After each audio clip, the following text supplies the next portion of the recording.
Boa tarde a todos. Vamos iniciar a nossa terceira live sobre a prova PL 3515, o projeto de lei que fala sobre o tratamento e prevenção do superendividamento. Hoje, com a participação de 2 deputados federais, de um senador da República e de 2 professores, um professor da área jurídica e um professor da área econômica. A ideia é fazer hoje essa intersecção dos cenários, do cenário político, do cenário econômico, da crise econômica que nós estamos vivenciando e da necessidade de atualização do Código de Defesa do Consumidor. Então, nós vamos hoje falarmos um pouco desse momento histórico que nós estamos vivenciando, esse momento de crise, principalmente da necessidade da aprovação, da atualização do Código de Defesa do Consumidor e como está esse processo legislativo, como é que a gente tem aí as últimas notícias de andamento desse PL 3515. Então, nós vamos hoje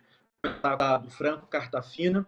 O deputado é advogado, é empresário, político brasileiro, é deputado federal pelo Progressista, foi o vereador mais jovem da Câmara de Uberaba e, principalmente, é o relator do parecer favorável ao PL 3515 de 2015. Posteriormente, nós vamos seguir com a deputada Mariana Carvalho, que também é advogada, médica, política brasileira, deputada federal por Rondônia, militante no PSDB desde os seus 16 anos de idade e também aí presidente da comissão especial criada para analisar essa proposta na Câmara, né, do PL 3515. Na sequência, nós vamos ter o senador da República, Rodrigo Cunha, também advogado, político brasileiro, que exerce mandato no Senado Federal, filiado ao PSDB. Tem uma trajetória na defesa do consumidor, principalmente quando foi superintendente do PROCON de Alagoas, criou projetos interessantíssimos e pioneiros, né, dos PROCONs comunitários, que é conhecido até hoje.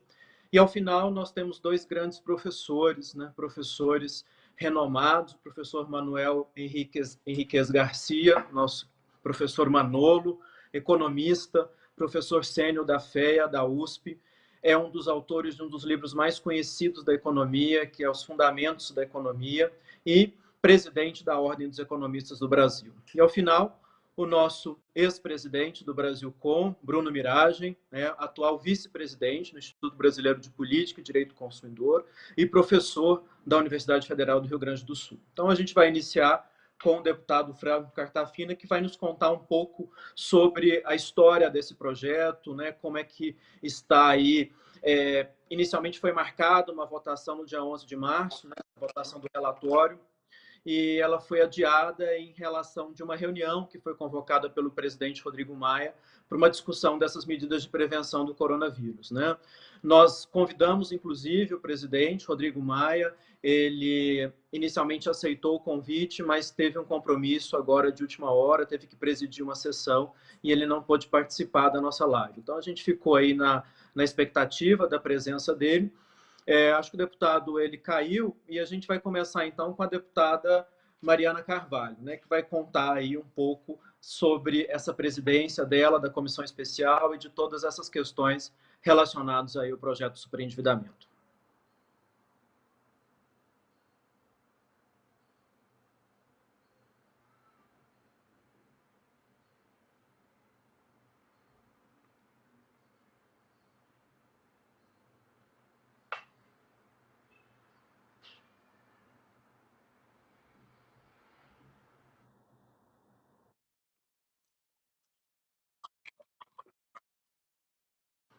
Mariana, a gente está com um problema com o seu áudio, nós não estamos conseguindo ouvi-la. Então, para a gente poder continuar aqui, acho que você precisa habilitar o seu áudio. Seu áudio não está habilitado. Vamos passar para o Rodrigo Cunha.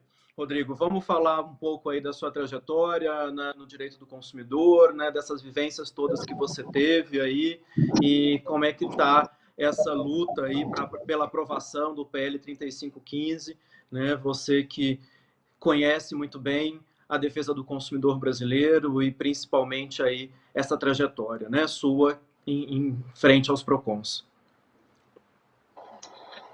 Bem, boa tarde a todos. Boa tarde, Diógenes. Quero aqui cumprimentar também o colega Franco Cartafina, a colega Mariana Carvalho, aos amigos Bruno Mirage, um grande abraço, e ao professor Manuel. É uma honra estar conversando com vocês nessa tarde e já começo parabenizando por esse momento. É um momento, e eu sempre gosto de falar isso, da importância que tem sentir esse entusiasmo de muitos dos atores de que há 10 anos estão com essa bandeira levantada de aprovação do projeto de superendividamento, do superendividamento. Então, são os mesmos atores que estavam há 10 anos, incluíram várias outras gerações, dentre as quais eu me incluo, e faz com que cada vez mais este seja um caminho sem volta. Eu acompanhei aqui, como bem foi apresentado pelo Diógenes, eu fui do PROCON, exerci durante 7 anos o cargo de superintendente do PROCON do meu estado, o PROCON estadual de Alagoas, e fui um militante também dessa causa em âmbito nacional. Então, eu acompanhei por dentro as palestras que foram feitas, as audiências públicas, as discussões no Senado, à época, por vez ou outra, eu acompanhava também, e sentindo muito esse lado acadêmico, esse lado de quem pega quem está na prática, na área da defesa do consumidor, na linha de frente, e percebi o amor que se tem por esse tema, porque sabe de quem chega na ponta para um atendimento, muitas vezes mal sabe ler um extrato. Então, eu mesmo fiz vários atendimentos, e as pessoas às vezes chegavam, Diógenes, para reclamar de uma cobrança de R$ 13 que estava sendo indevida na conta dela. Quando eu puxava o extrato, pedia para trazer o extrato, esses R$ 13 era referente à cesta de serviço. A pessoa não sabia o que era a cesta de serviço. Chegava uma cobrança de R$ 30. Quando perguntava essa pessoa ia reclamar do PROCON, dizendo que era indevida aquela cobrança. Mas esses R$ 30, ela estava pagando por ter utilizado o limite do cheque especial, que ela nem sabe o que é um cheque especial. Ou seja, a educação financeira, zero, o acesso ao crédito extremamente fácil, e muitas vezes até com maldade, né? Sem responsabilidade ao conceder esse crédito, seja no cheque especial, seja nos cartões de crédito, em que se tem margens e limites maiores do que se tem de rendimento, do que se recebe por mês, do que se tem de garantia. Ou seja, são verdadeiras bolas de neve para pessoas que são instruídas, para as pessoas que têm informações e que não têm educação financeira. Imagine para quem não tem informação, para quem não é instruído. Então, hoje nós sabemos, infelizmente é normal dizer isso, que as pessoas que não sabem ler e escrever têm cartão de crédito. Então, como é que ela vai ali autenticar uma conta? Isso é a realidade. Então, nesse nível, eu consegui sentir um lado da ponta. E hoje, eu estou do outro lado. Nesse outro lado, é mais aquela conversa, como a gente chama aqui, no pé do ouvido. É dizer, olha, os PROCONs não são contra as empresas. Os PROCONs, e isso aqui eu estou falando é uma recorrente. Os PROCONs, eu tenho que falar um a um, várias vezes, dizendo que o papel do PROCON não é criar problemas. É exatamente o contrário, é resolver problemas. Então, é necessário desmistificar a atuação da defesa do consumidor, como também sobre esse projeto. Então, muita gente acha que esse projeto aqui é para dar um calote, é para dizer que não é para pagar. E é exatamente o contrário. Eu estou dizendo isso, estou falando aqui do outro lado, do lado político. Então, eu tenho que desmistificar, dizendo, olha, não é nada disso que vocês estão falando, eu estou imaginando. É justamente dizendo, vamos pagar, vamos renegociar, vamos dar condições para que as pessoas saiam de uma situação de superendividada para uma situação de voltar ao mercado de consumo. Então, é isso que o projeto busca. Ele não busca institucionalizar o calote de forma alguma. Pelo contrário, eu estou dizendo, ressaltando esse ponto, porque do lado político é comum esse pensamento, que PROCON gera problema e que um projeto como esse aqui, ele está querendo passar a mão por cima de quem está devendo. E não é. E no momento que nós estamos vivendo, Diógenes, nós estamos vivendo um momento de uma pandemia, no momento em que se tem várias atuações para salvar as empresas, e que é necessário também ter nesse momento essa visão de que o projeto 3515 para o Brasil irá fazer um bem enorme. Nós estamos falando aqui mais do que a pandemia, nós estamos falando aqui do pós-pandemia. Então, o projeto ele vai chegar no momento, ele deve chegar no momento de recuperação nacional, no momento que vai ser necessário ter esse olhar empresarial, mas mais do que nunca um olhar social e dando condições para que essas pessoas consigam negociar suas dívidas, repito mais uma vez, consigam pagar. Essa é uma situação tão clara que o diálogo muitas vezes impede, o não diálogo muitas vezes impede o avanço das negociações. Em um ano, acho que foi em 2015, nós realizamos em Alagoas uma renegociação de dívidas. Então, 80% foram 10 mil pessoas, mas quase 10 mil pessoas atendidas, mais de 80% de acordos foram firmados ali. Por quê? Porque, de um lado, tem um público querendo pagar e, do outro lado, tem gente querendo receber. Só que você não consegue negociar com todos ao mesmo tempo. Você não consegue sentar na mesa com todos ao mesmo tempo. Então, por isso que o projeto ele também tem esse olhar real. Então, é algo extremamente positivo. Eu aqui também quero mencionar, porque quando a gente fala do superendividamento, também tem que analisar as causas. Então, nós estamos no Senado, bateu na trave há 15 dias, mais ou menos, um projeto do senador Álvaro Dias, buscando também colocar um limite para a taxa, um limite para os juros dos cartões de crédito. Então, um limite que começou em 20%, que estava em 30% durante esse período, ou seja, não é nada desarrazoável, pelo contrário, é algo muito maior do que vários outros países do mundo é aplicado. Então, nesse projeto, inclusive, nós conseguimos apresentar várias emendas aprovadas, e uma delas foi inserir o conceito do superendividamento, conceito esse cunhado por vários que fazem parte dessa defesa até hoje, dentre as quais eu destaco não só o nosso amigo Bruno Miragem, mas também a nossa querida e eterna professora Cláudia Lima Marques, que o entusiasmo dela motiva vários outros agentes.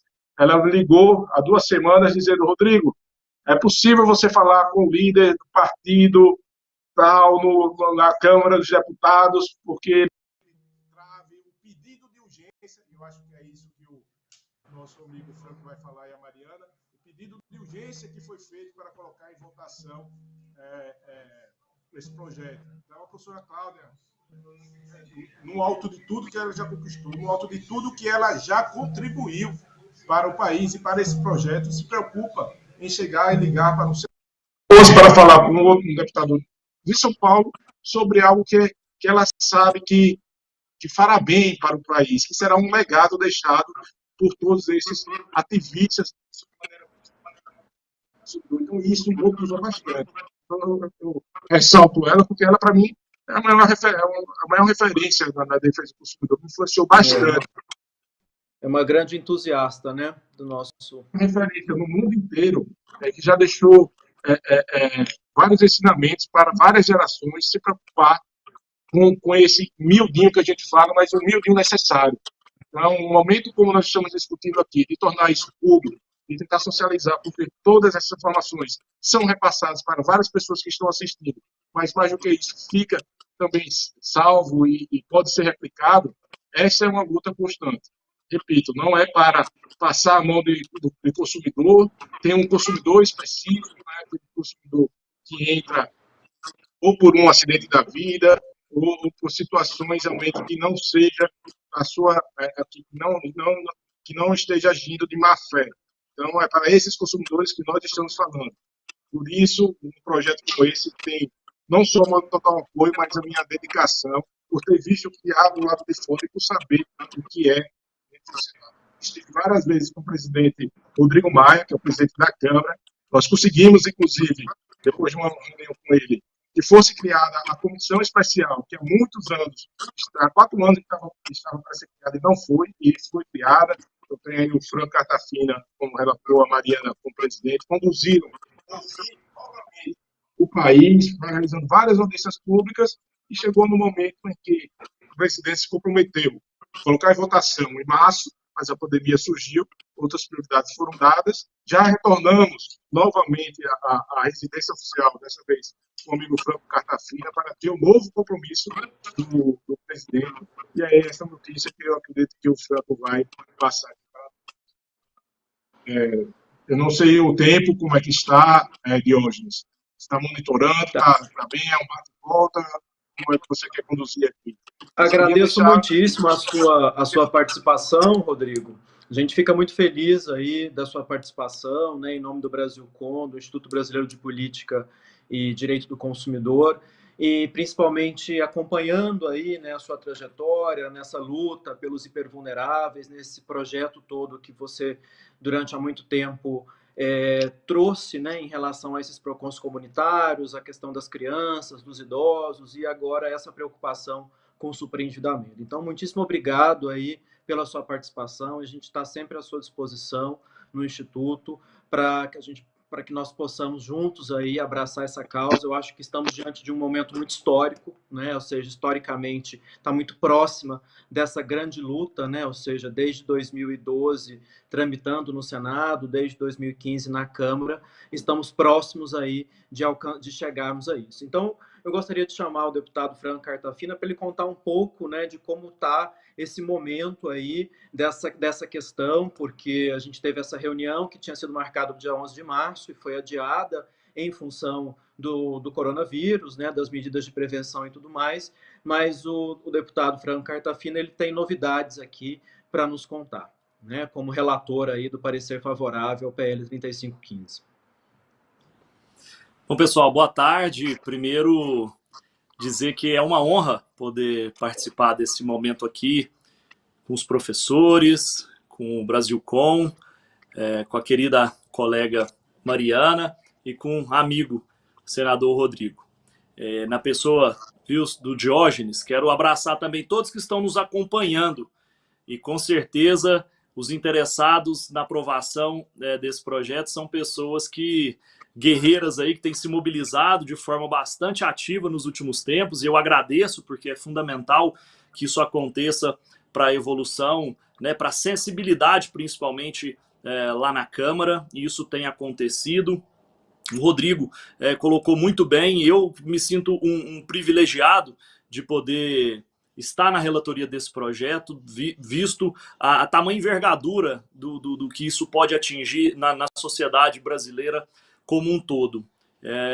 Logo quando a gente chegou, consegui, na verdade, desengavetar ou tirar, né, ou pegar lá embaixo do bolo de projetos que tinham lá na Câmara e, junto da Mariana, com o apoio do Rodrigo, fazer todo esse trabalho de criação da comissão especial, de poder avançar nas reuniões e, finalmente, no relatório. Sem dúvida nenhuma, a participação de cada um de vocês nesse apoio, os professores na parte técnica, as entidades, os PROCONs Brasil afora, que tenho certeza que nós estamos sendo acompanhados aqui pelo Brasil inteiro. Então, essa mobilização, nos últimos tempos, tem surtido bastante efeito. Eu estava numa expectativa bastante otimista no início do ano. Em virtude da pandemia, as coisas saíram do trilho. Então, os projetos de forma remota que a gente tem votado, eu acredito que o Rodrigo e a Mariana concordam comigo nesse sentido, nós estamos votando, por conta da complexidade aí dessa forma de votação, projetos que são mais consensuados. E muitos deles são projetos que têm pandemia escrita literalmente no seu texto.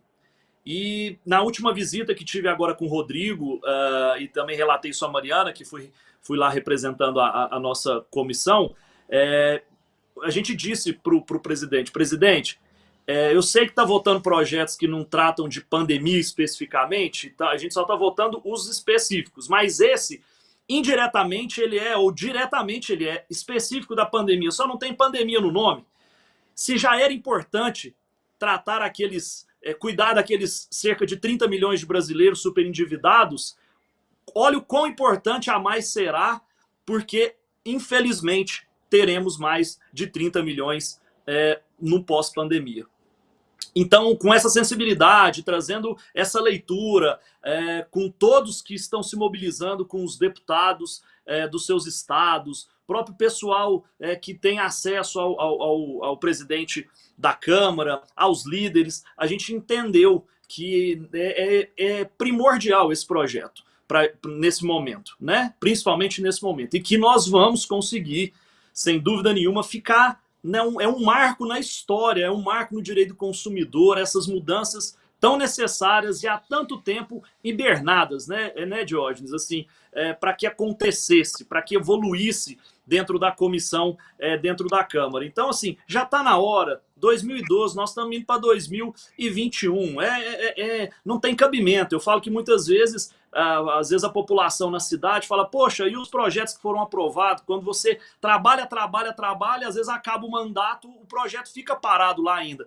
Então é a burocracia interna também, o peso do regimento interno e todos os artifícios que acaba dando até para aqueles que não querem que os projetos, dependendo do projeto, seja aprovado, são artifícios que fazem com que dificulte essa tramitação. Mas, óbvio, quando tem a vontade, quando se une forças, e aqui é a liderança da Mariana, que é uma deputada muito atuante, extremamente querida e transita muito bem, o senador Rodrigo, que faz a sua ponte ali no Senado, isso é fundamental. E as entidades ao nosso lado, mostrando interesse, a gente não quer criminalizar o crédito, hora nenhuma, então o que o Rodrigo falou, da gente desmistificar algumas coisas, a gente quebrar esses paradigmas que aqueles que não têm interesse em ajudar quem precisa, né? Ou seja, querem atrapalhar o projeto, eles inventam algumas coisas. Então, o nosso grande combate é combater a desinformação. Mas indo propriamente dito para os caminhos, né, novos, eu acredito que muita gente que está acompanhando a transmissão acompanha as outras, acompanhou também várias outras que nós estivemos conversando. Os últimos passos, né, do relatório foi fazer algumas adequações, e eu acredito que todos tenham aqui o último relatório. A gente fez o que foi possível para tentar dar um cenário mais consensuado possível. E eu senti que a gente fez isso de forma bastante assertiva. E com isso, nós conseguimos, né, com o apoio da Mariana lá na Câmara, juntar as assinaturas necessárias para que pudéssemos protocolar um requerimento de urgência. Ou seja, a partir do momento que você tem a quantidade de assinaturas, conseguimos o apoio de vários líderes, e aqui agradeço a todos que tiveram essa sensibilidade, fizemos o protocolo. Esse é o primeiro passo. E depois eu tenho dito muito com o pessoal. O segundo passo, antes da votação do projeto propriamente dito, é a aprovação desse requerimento. Ou seja, que torna o PL 3515 urgente. E aí começamos mais uma luta, com todos os envolvidos tentando nos ajudar. E depois de bastante trabalho, eu tive uma notícia ontem, bastante também animadora, dizendo que a gente pode ter esse projeto, o requerimento da urgência incluído na pauta da semana que vem. Então, agora cabe que eu e a Mariana continue ali monitorando para que na reunião de líderes, possivelmente nessa sexta-feira, onde a pauta ela acaba sendo desenhada para a semana seguinte, a gente consiga confirmar, a gente consiga ter a certeza do dia certo da semana que vem que esse requerimento de urgência possa entrar. E uma vez aprovado, e acredito que a gente não terá dificuldade de aprovar o requerimento de urgência, e aí, de fato, nós teremos a oportunidade de enfrentar essa matéria na sua essência. E aí, mais uma vez, mostrar ao presidente Rodrigo Maia a importância desse projeto, a envergadura para a vida das pessoas, que a gente já pode antecipar a votação desse projeto para cuidar do momento que nós vamos viver bastante delicado. Lembrando que a gente quer cuidar das pessoas que mais precisam. A gente entende que o crédito é necessário, que é uma das molas propulsoras da nossa economia, mas o crédito com responsabilidade, combater a abusividade, dar mecanismos que, infelizmente, uma das coisas que a gente tem que atentar é que os tribunais serão abarrotados de processos, principalmente em relação de consumo, nesse momento que a gente está passando. Enfim, nós temos os professores aqui para até nos ajudar nos efeitos dessas causas, das causas mais técnicas que esse projeto, se não for aprovado, vai acontecer no Brasil. Brasil, mas eu tenho certeza que ele é extremamente importante e com esforço, a mobilização, repito, a mobilização é muito importante, como esses vídeos, como o vídeo aqui que a gente assistiu do Brasilcom no início da transmissão. É importante trazer a informação de forma objetiva, didática e transparente para as pessoas. A gente quer que a nossa economia volte com gás total. E para que isso aconteça, tendo 30, 40, 50 milhões de superendividados, será muito difícil avançar. Então, muito obrigado, eu me coloco aqui sempre à disposição de todos, como a gente tem feito, e obrigado pela oportunidade, viu, John? Parabéns mais uma vez pelo trabalho que o Brasilcom tem feito e o suporte que tem nos dado.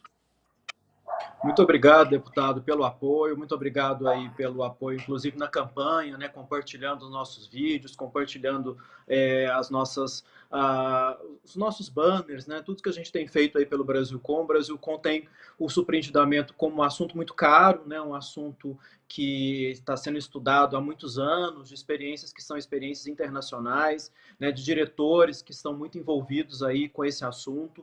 E um dos grandes problemas que a gente encontra, dos obstáculos, foram esses apresentados pelo senador Rodrigo, que é justamente a desinformação, o desconhecimento, né? E muito pelo contrário, esse projeto ele cria uma cultura que é uma cultura de pagamento. O professor Manolo vai nos dar aqui dados econômicos sobre isso, né? De como a economia vai melhorar em relação a essas questões e como a pandemia também influencia isso. Então, que essa notícia seja uma notícia esperançosa para que amanhã nós possamos ter aí esse requerimento de urgência aprovado. Então, a gente chama agora a deputada Mariana Carvalho, né, que é médica, é advogada, é uma política brasileira, é deputada federal por Rondônia, militante do PSDB desde os seus 16 anos de idade, exerceu vários cargos no PSDB Jovem, atualmente vice-presidente nacional e presidente da comissão especial criada aí para análise da proposta do PL 3515 na Câmara.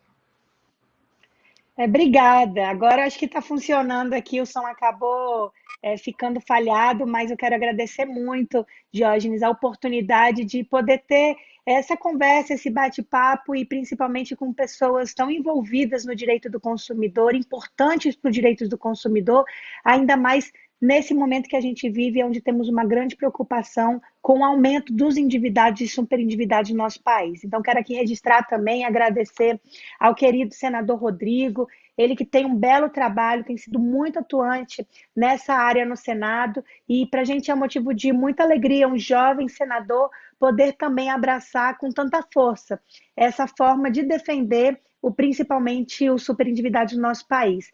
Da mesma forma, dizer do trabalho e atuação, e aqui, Franco, eu te agradeço muito pelas suas palavras, pelas suas gentilezas. Eu digo que você que é uma grande liderança, já chegou brilhando aqui na Câmara, pegando uma relatoria tão importante, sendo a voz de mais de 30 milhões de brasileiros no nosso país.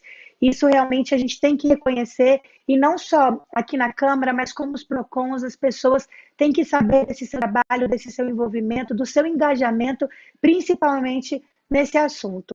Quero aqui registrar também e dizer meu muito obrigada ao Bruno, ao professor Manolo, pela oportunidade desse bate-papo tão grandioso e de tanto conhecimento também para a gente.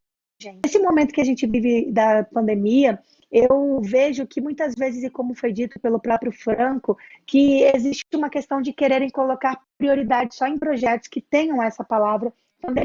Nesse momento, algo que nos preocupa muito é que, além de termos a preocupação de salvar vidas, é que muitas dessas vidas que estão sendo salvas, a gente tem uma condição que muitas dessas pessoas estão perdendo seus empregos, estão ficando desempregadas.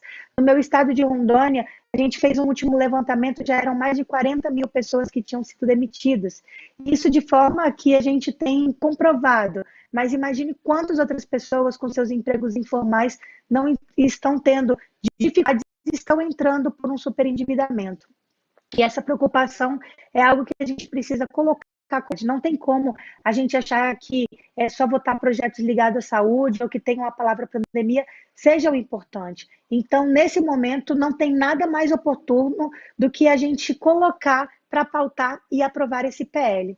como disse o próprio Franco, no início de março a gente teve essa conversa com o presidente do Banco Central, com o próprio presidente da Câmara, deputado Rodrigo Maia, e foi sinalizado de uma forma muito positiva, já estávamos com a data até marcada dessa votação e, quem sabe, a gente já estava muito confiante desta aprovação também, mas, infelizmente, por esse momento da pandemia, fomos pegos de surpresa.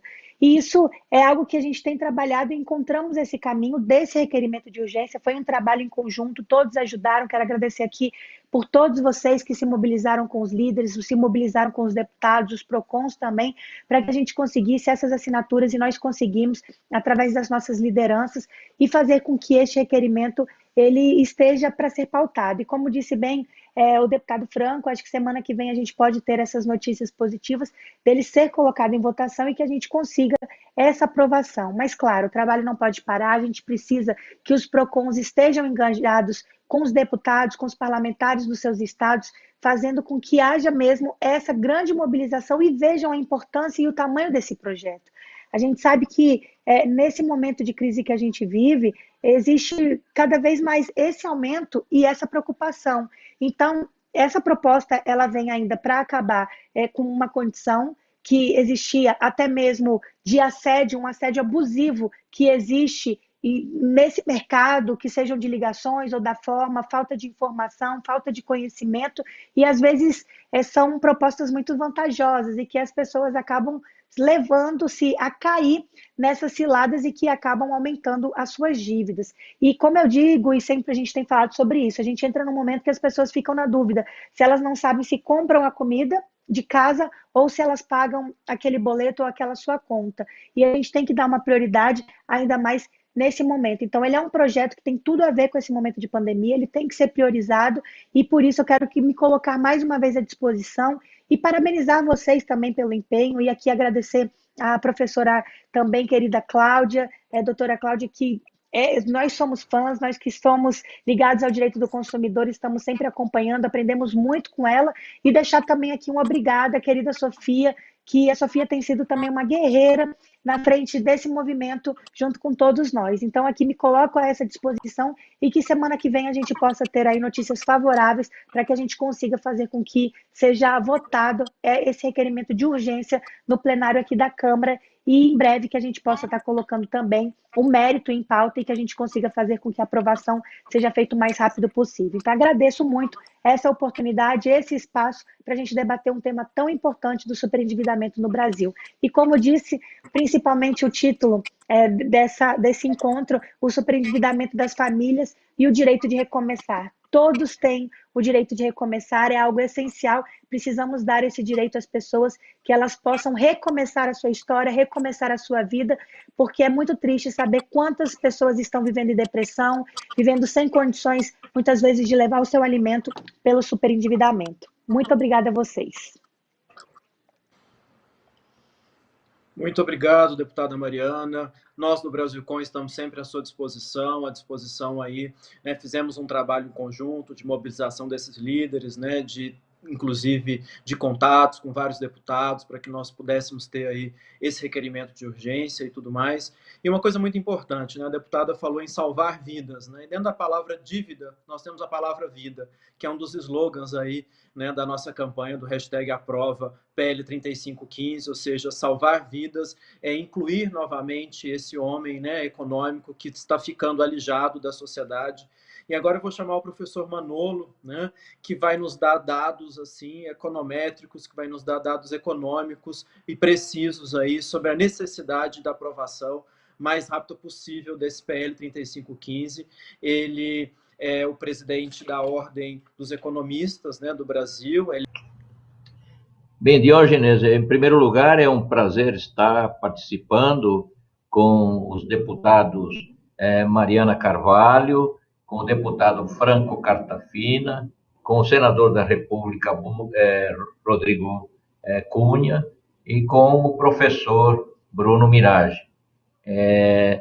O que eu tenho a dizer, inicialmente, Diógenes, é que sou economista desde 1971, professor da FEA-USP desde essa data, e nunca presenciei um efeito tão devastador na economia provocado por este terrível vírus, o Covid-19.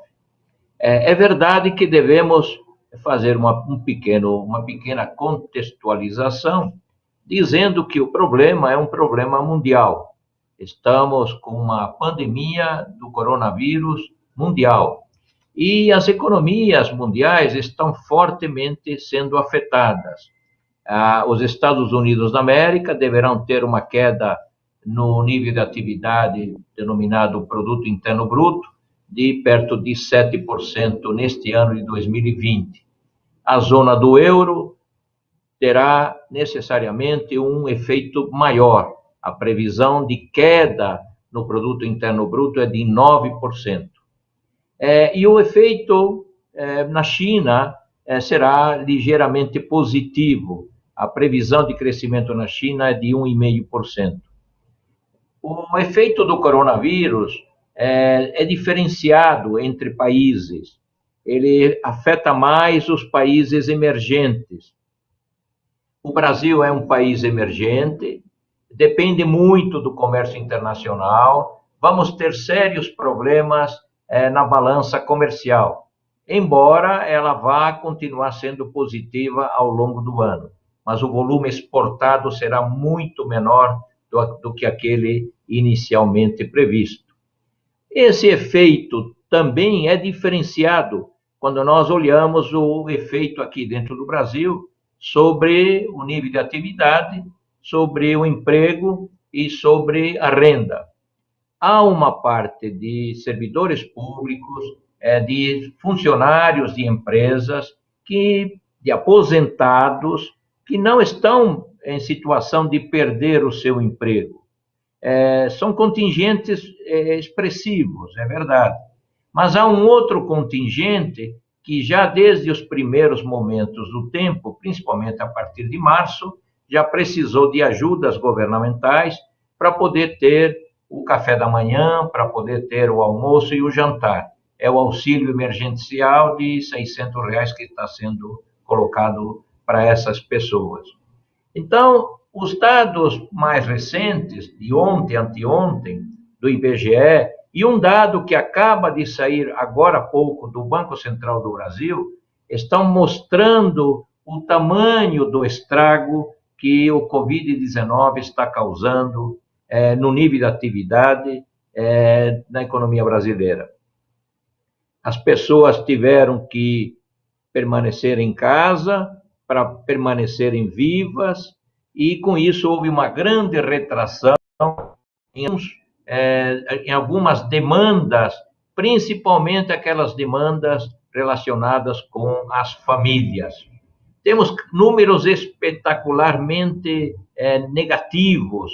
A produção de veículos em abril foi 99% inferior àquela que normalmente seria. O transporte aéreo caiu 77% nesse mesmo mês.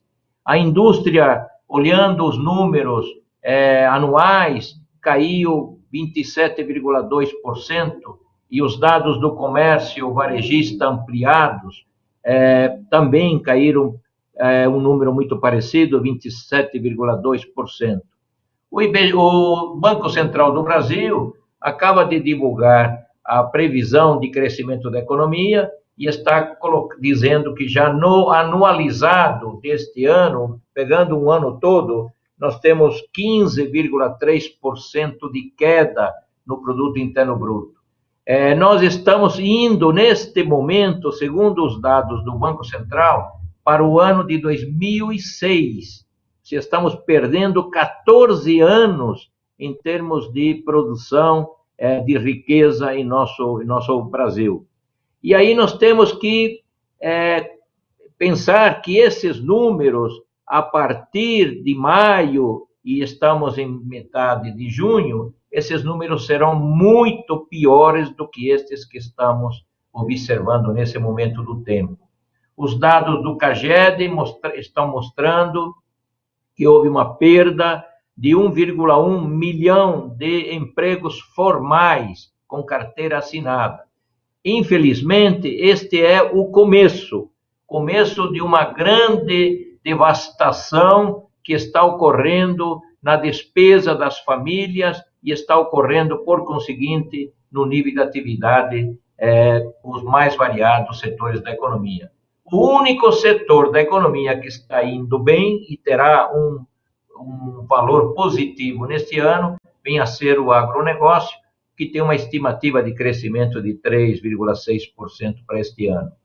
Bom, aí nós temos que pensar, os números já estão ocorrendo, o efeito devastador já está ocorrendo, só que nós não sabemos a magnitude. O mês de maio já passou, estamos em meados de junho, e agora estamos sabendo o que ocorreu em abril. Saberemos o que ocorreu em maio e junho, lá para agosto. Mas já é tarde. É tarde porque, neste momento, devemos saber que medidas devem ser tomadas para a retomada da economia, para reavivar a demanda agregada, para reavivar a despesa global. É sabido que as despesas das famílias constituem 65% da despesa global. É sabido também que os gastos do governo constituem perto de 20% da despesa global. O investimento, as despesas de investimento, elas estão em torno de 15%, não chega a 16% do PIB. E não vamos esperar grandes efeitos através do setor externo, porque o comércio internacional está também no chão, não há negócios entre os países. Então, o que devemos esperar que o governo venha a nos brindar para sairmos desta crise? Bom, a primeira questão é, o governo tem dinheiro? A resposta é não, o governo não tem dinheiro. Então, ele não poderá fazer grandes obras da infraestrutura, ele não demora muito para fazer as privatizações que se tornam necessárias, demora muito para que outras medidas de cunho fiscal venham a ser tomadas nesse momento do tempo. Então, o que nós temos de efetivo para já reativar a economia, para já animar a demanda agregada, a despesa agregada das famílias? O segredo da retomada está nas despesas da família, no incremento dessas despesas, que neste momento estão sendo dizimadas pelo desemprego, pela perda de renda dos mais variados empreendedores, setores do comércio, da indústria, e de milhões de pessoas que estão na informalidade. Então, dado o fato de que o governo não tem nenhuma proposta para nos retirar dessa situação tão difícil que nós estamos vivendo nesse momento do tempo, tanto na área da saúde quanto do ponto de vista da economia, a proposta de votação, de aprovação do PL 3.515/15 vem a ser a solução encontrada para a retomada que tanto desejamos nesse momento do tempo. Se não, vejamos, pegando os dados da PNAD contínua, constatamos que, ao final de 2019, existiam 92,5 milhões de pessoas ocupadas, e que, em média, cada dessas pessoas ocupadas recebia R$ 2.308 por mês. Que contas eu acabei fazendo junto com o doutor Ricardo Sayegh, que é presidente do Instituto do Capitalismo Humanista. Fizemos a seguinte conta: aproximadamente 67% dessas pessoas estão endividadas, fortemente endividadas. Se nós pegarmos da renda que elas recebem, cujo cálculo eu fiz, dá 2,77 bilhões por ano, dá 67% dos 92,5 milhões, elas têm uma renda anual, incluindo o 13º salário, de 2,77 bilhões de reais. elas dedicam hoje 65% da sua renda para pagamento de dívidas. O que o PL 3.515 procura fazer?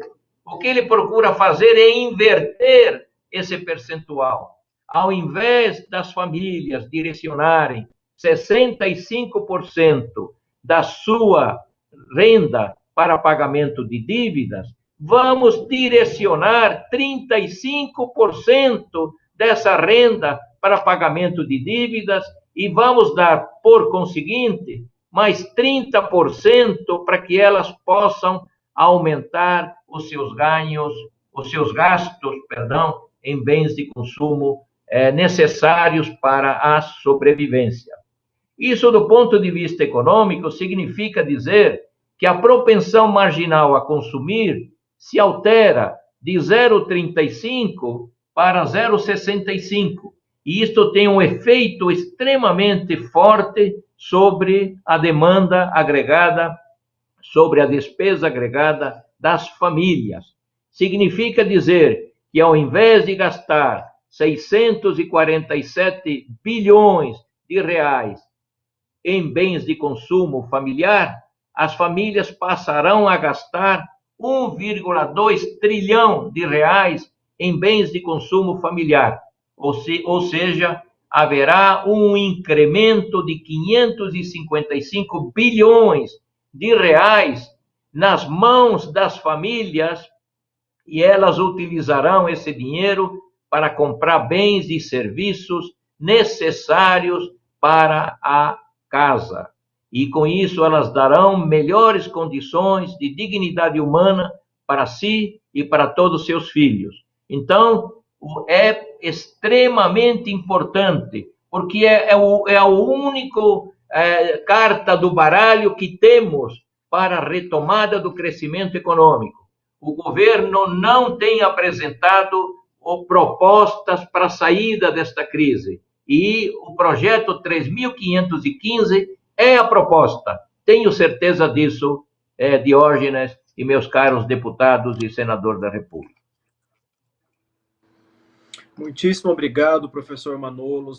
Esses dados eles são importantíssimos, né? Eu acho que é fundamental essa abordagem econômica, essa abordagem comportamental que você trouxe aí, né, de mudança de comportamento pós-pandêmico em especial, e esse dado que o senhor coletou juntamente com o professor Ricardo Sayeg, que eu gostaria aqui também, né, de fazer uma menção a ele, um agradecimento em nome do Brasilcom, aí nessa parceria com o Instituto do Capitalismo Humanista, tá? Muitíssimo obrigado, professor, pela participação, e a gente vai encerrar a nossa live com o professor Bruno Miragem, que vai fazer um encerramento aí, fazer uma costura geral de todas essas questões econômicas, jurídicas, políticas, né, o que é preciso para a gente aprovar esse PL 3515 e comemorarmos os 30 anos do Código de Defesa do Consumidor. Muito obrigado, Bruno. Eu que agradeço, Diógenes, para mim é um prazer estar participando dessa live, desse momento, que é um momento histórico para o direito brasileiro, para o direito do consumidor brasileiro. Cumprimento, imagino que estejam ainda na nossa audiência, embora não na live, o senador Rodrigo Cunha, os deputados Franco Cartafina e Mariana Carvalho, o professor Manuel Henriques Garcia, e o nosso Brasilcom, e a todos que têm, nos últimos meses, intensificado a luta pela aprovação deste projeto, que já é um projeto histórico de aperfeiçoamento do direito do consumidor brasileiro, frente a um desafio, né, que é um desafio da sociedade de consumo contemporânea, que é justamente o desafio do crédito responsável. De tudo que foi falado e dessa contribuição extraordinária que esses parlamentares vêm dando, né, para que nós levemos esse tema mais adiante, que o nosso professor Manuel Henriques e a Ordem dos Economistas vem dando, uma série de outros professores de várias áreas do conhecimento, né, para o tema do crédito responsável, do qual uma das faces é justamente este projeto da prevenção e tratamento do superendividamento, O que é preciso dizer, né, em primeiro lugar, é de que, embora nós, no Brasil, tenhamos esse tema, né, digamos assim, como protagonista dos nossos debates há cerca de 10 anos, um pouco mais, do ponto de vista das pesquisas acadêmicas, né, e do ponto de vista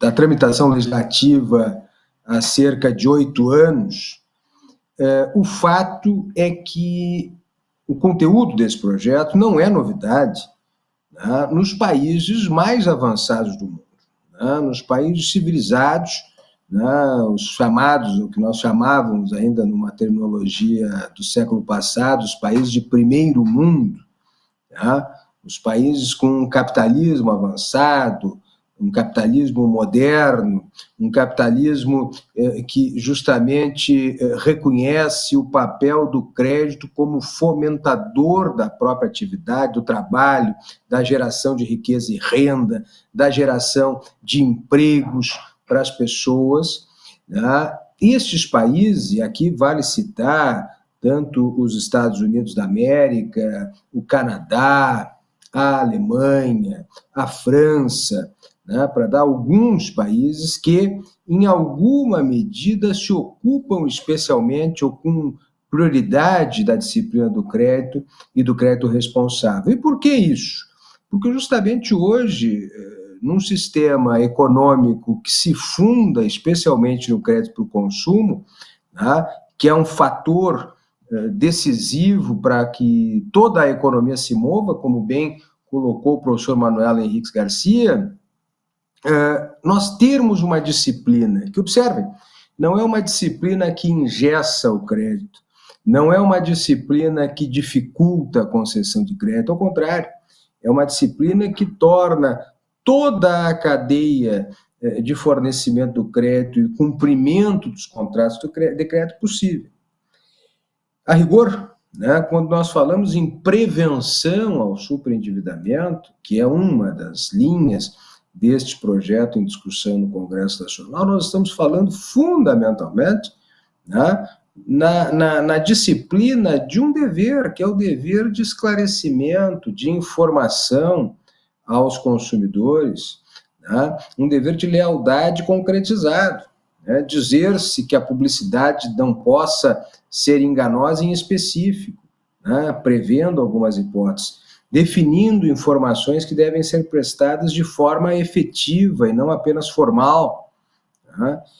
Rigorosamente, não é possível ser contra, né, sob qualquer perspectiva, sob qualquer linha de entendimento, né, e nesse aspecto possamos ter pessoas, parlamentares, de uma visão mais liberal, ou parlamentares e pessoas de uma visão mais intervencionista, né? Mas sob esse aspecto, rigorosamente, não há como ser contrário a regras que simplesmente definem algo que é uma correção daquilo que em muitos círculos, vamos dizer assim, se identifica com muita precisão, né, como assimetria informativa, como violação do dever de informação, violação do dever de transparência. É disso que trata a primeira parte desse projeto. A parte sobre prevenção é informação, é qualidade da informação, é efetividade desta informação, de modo que as pessoas saibam o que estão contratando, porque justamente tem, né, a necessidade de saber se poderão cumprir os contratos.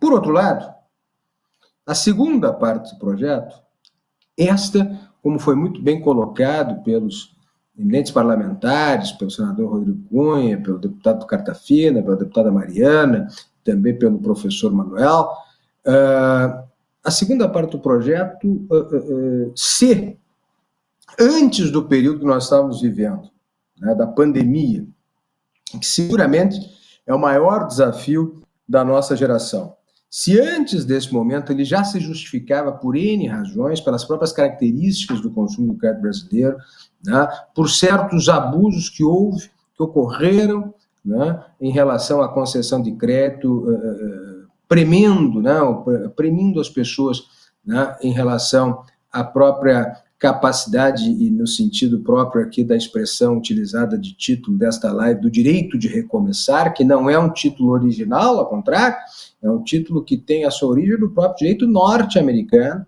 né, justamente para a reinserção do indivíduo superendividado, pagando as suas dívidas, ou pagando parte substancial das suas dívidas, reinserindo ele no mercado, né, para que possa voltar a consumir, tanto na perspectiva da sua subsistência, da sua dignidade, da sua necessidade de consumir, como também, né, como um agente econômico, né, de movimentação da economia. Portanto, se antes da pandemia essa parte do projeto era relevante, quanto mais nesse momento, em que, justamente, nós temos, com a pandemia, aquilo que todos os estudos, toda a doutrina indica, né, como sendo uma das causas fundamentais do superendividamento, que é os chamados acidentes da vida, para usar a expressão do direito francês, né?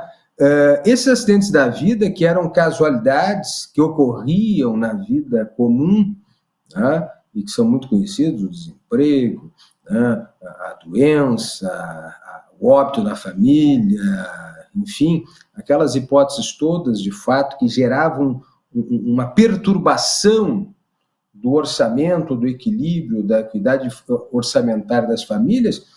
Na situação de pandemia, em razão das medidas adotadas para o combate e o enfrentamento à pandemia, o cenário é um cenário desolador do ponto de vista econômico. Ou seja, nós estamos nos encaminhando, possivelmente, para uma das grandes crises econômicas do nosso tempo, né? Do desemprego, da perda de renda, né? Da incerteza sobre o futuro.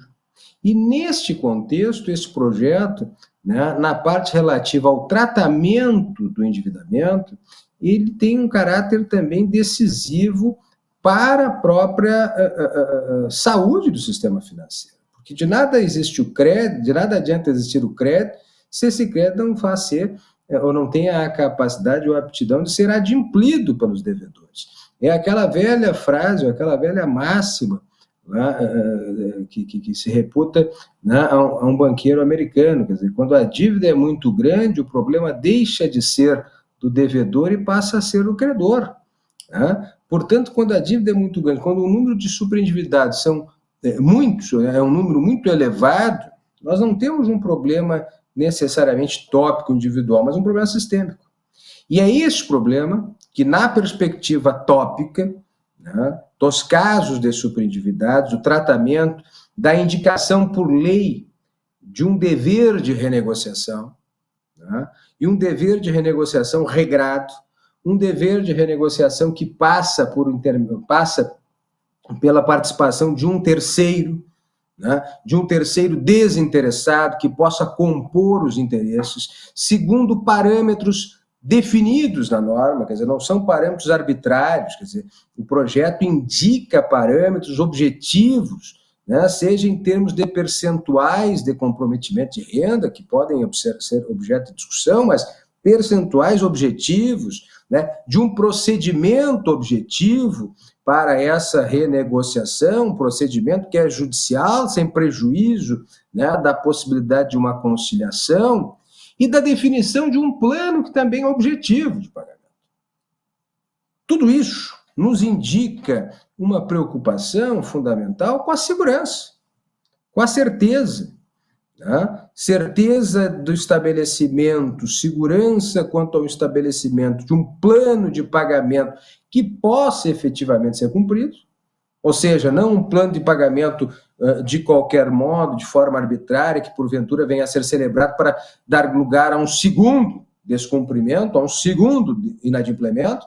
Não, um plano que possa ser cumprido responsavelmente, que haja uma fiscalização quanto ao seu cumprimento, que beneficie, separe o joio do trigo, separe aqueles que são consumidores superendividados de boa-fé, ou seja, que justamente se superendividaram não porque ativamente buscaram esta condição, mas ao contrário, porque justamente acabaram sendo atingidos por um risco, que é um risco inerente à sociedade do crédito contemporânea, que é a incapacidade de pagamento futuro, nas hipóteses todas que mencionamos, né, dos chamados assistentes à vida, ou outra que se ponha, né? Então, nesta situação, não se está, e isto é muito importante ser dito, não se está em nenhum momento indicando aquilo que no passado, e talvez por falta até de maturidade, de amadurecimento desta ideia por parte dos juristas ou por parte dos agentes econômicos, alguns falavam, né, de uma legalização do calote, ou do fomento ao calote. Ao contrário, o que aqui se estabelece é justamente a definição de uma estratégia de cumprimento do contrato de crédito. Claro, repactuando, diferindo, mas, sobretudo, de cumprimento. E é este o ponto essencial que hoje me parece absolutamente estratégico para o país, né? Nós termos, desde uma visão, que é uma visão, sim, de proteção aos consumidores superendividados, uma visão que nós podemos denominar mais social, né? Uma visão de um olhar de uma chance às pessoas que, porventura, se colocam numa situação de superendividamento, mas, como bem disse o professor Manuel Henrique Garcia, é uma oportunidade também de nós fomentarmos e promovermos a economia, o desenvolvimento econômico. Nós temos um elemento a mais para superarmos, de novo, insisto, aquela que será seguramente uma das maiores crises econômicas que nós pelo menos a nossa geração já assistiu. E, nesse sentido, né, a recuperação de uma crise passa, antes de tudo, pela recuperação da confiança no futuro. E a confiança no futuro, possivelmente, nós não tenhamos, na história recente do Brasil e do mundo, a maior crise de cumprimento de contratos como se deu, ou como está se dando em relação à pandemia. Uma crise de cumprimento de contratos, uma crise que é o do desemprego em massa, que já vinha, né, um desemprego elevado, e com as questões relativas à pandemia, a restrição da atividade econômica se acentuou, né, e uma crise de cumprimento dos contratos que exigirá soluções. Essas soluções não precisam e não devem ser as mesmas em todos os contratos, nos contratos de consumo, nos contratos civis e empresariais.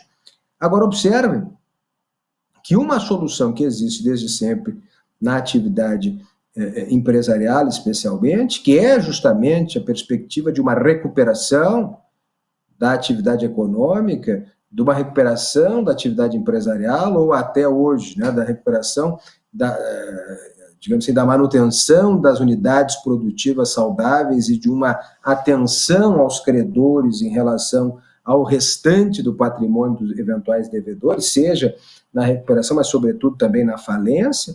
Nós não temos nenhuma medida eficaz em relação à pessoa física. Nenhuma medida. E esta proposta, portanto, legislativa busca oferecer uma medida que é uma medida que guarda um paralelo expressivo com a recuperação judicial e empresarial, mas, por outro lado, né, também tem essa ótica social e de proteção da dignidade humana, que neste momento, né, que falamos um novo normal, que refletimos também sobre o futuro, é importante indicar.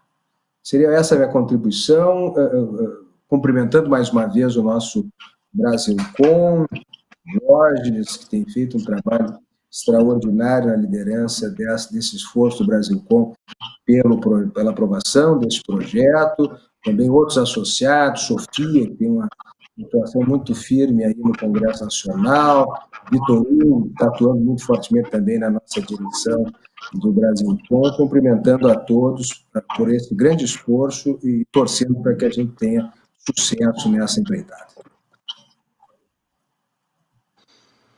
Muito obrigado, Bruno, pela participação, né? Realmente tem sido um trabalho conjunto, um trabalho, né, de união de esforços aí.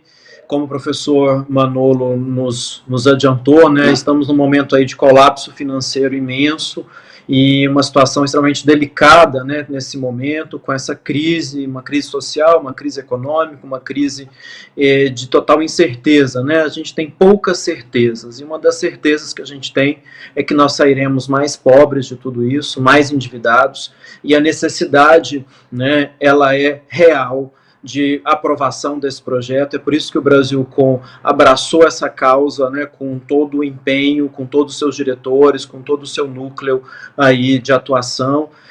Agradeço muitíssimo a participação do senador, dos deputados. Eu acho que a gente está aqui mesmo num momento histórico, é um momento ímpar, no sentido de que podemos amanhã temos uma excelente notícia de aprovação desse requerimento de urgência e de possível aprovação aí, né, de relatoria desse PL 3515. Então, que nós unimos os nossos esforços, que nós possamos, de uma certa forma, mandar vibrações aí bastante positivas para esses líderes e fazermos o nosso trabalho no sentido da defesa do consumidor, no sentido de promoção dessa confiança, né, no sentido de buscar um equilíbrio aí para esses contratos, principalmente esses contratos pós-pandêmicos, né, esse momento que nós vamos vivenciar.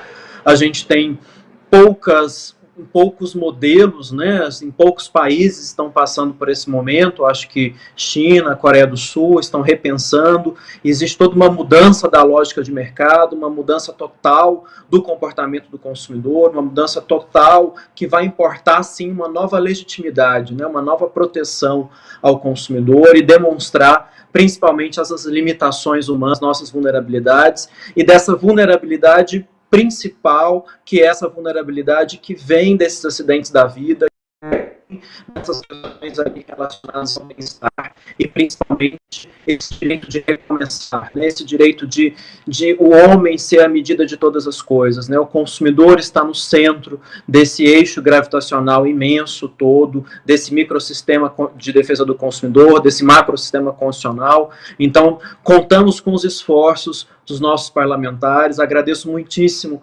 a presença, né, do professor Manuel, com os seus dados, com as suas consultas. Agradeço imensamente a participação do professor Bruno, aí fechando o nosso debate. Nós estamos aí no terceiro momento de debate, né? Nós já tivemos aí a professora Clarissa, a professora Karen, a professora Rosângela, a professora Cláudia Lima Marques, né? O nosso secretário-geral, Vitor Hugo do Amaral Ferreira, todos aí comprometidos com a questão do superendividamento e principalmente aguardando aí, né, uma posição positiva de aprovação desse requerimento de urgência e desse hashtag nosso aí, aprova PL 3515. Então, contamos aí, estamos com uma audiência excelente, contamos com compartilhamento dos nossos conteúdos, principalmente aí essa viralização dessa hashtag, que isso possa chegar ao seu parlamentar, né, ao seu deputado que você elegeu, para que possamos aí ter amanhã um grande resultado. Uma boa noite a todos.